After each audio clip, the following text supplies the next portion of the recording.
मित्रों, मैं ही वो व्यक्ति था, वो मिशन स्टेटहुड था सुनील डिम्पल का, जिसने 5 अगस्त 2019 के बाद जब तमाम political parties, national conference, Congress, PDP, Kashmir की पार्टियां और जम्मू की पार्टियां तमाम चुपचाप डर के मारे माहौल में चुप बैठी हुई थी, खामोश बैठी हुई थी और वो बाहर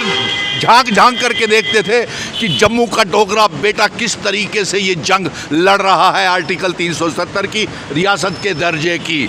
और मैंने ही वो शख्स था, वो जम्मू का डोगरा, जिसने कश्मीर की पार्टियों को, गुपकार को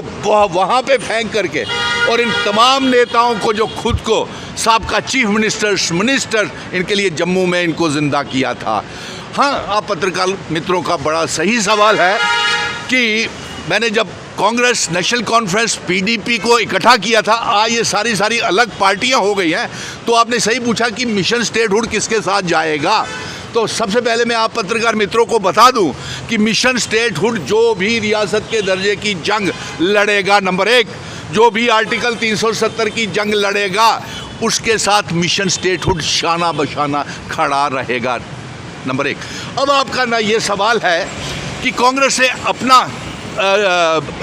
मोर्चा खोल दिया है और नेशनल कॉन्फ्रेंस अभी तैयार नहीं हो रही है, तो मेरी उनको ये गुजारिश रहेगी कि आप दूरियां दिलों की मत बढ़ाइए। आप पत्रकार मित्रों ने बड़ा अच्छा सही सवाल पूछा है कि पीडीपी पहले नाराज़ हो गई, कश्मीर की अल्ताफ बुखारी, सज्जाद लोन पहले नाराज़ बैठे हुए हैं और अब आगे क्या होगा। तो इसको लेकर के मैं ये कहूँगा कि आप इकट्ठे मिलकर के रियासत के दर्जे की जंग को लड़े, क्योंकि भारतीय जनता पार्टी जम्मू कश्मीर को रियासत का दर्जा कभी वापस नहीं देना चाहती है। और यहाँ तक कि पार्लियामेंट का सेशन जो चल रहा है उसमें कोई बिल भारतीय जनता पार्टी रियासत के दर्जे की वापसी का नहीं लाएगी। और नंबर 3, हमारी ये मांग है कि नरेंद्र मोदी जी, भारतीय जनता पार्टी एक बिल लाए रियासत के दर्जे की वापसी का, और अगर ये बिल भारतीय जनता पार्टी नहीं लाती है तो 543 जो मेंबर पार्लियामेंट हैं उसमें जम्मू के भी जो 5 मेंबर पार्लियामेंट हैं ये बिल लाएं।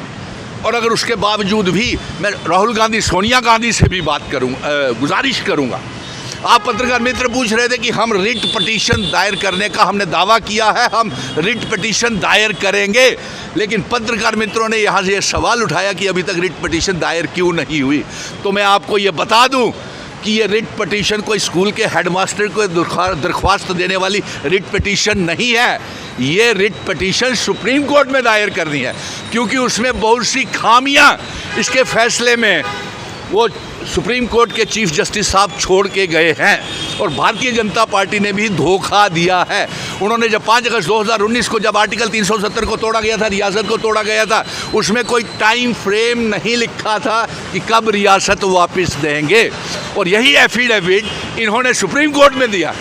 कि रियासत वापस देंगे, लेकिन वहाँ भी कोई टाइम लाइन फ्रेम नहीं रखा था। इसलिए जम्मू कश्मीर के लोगों को ये लोग धोखा दे रहे हैं। जम्मू का डोगरा बेटा अभी जिंदा है। और यही नहीं, एक और मैं बहुत बड़ा ऐलान करना चाहता हूँ आप पत्रकार मित्रों को कि एक बहुत दुखद मातम जम्मू कश्मीर में छाया हुआ है परवेज़ अहमद की,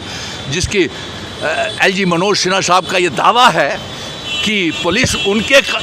काबू में है, लेकिन उसी पुलिस ने दिन दहाड़े cold blooded murder Gujjar tribal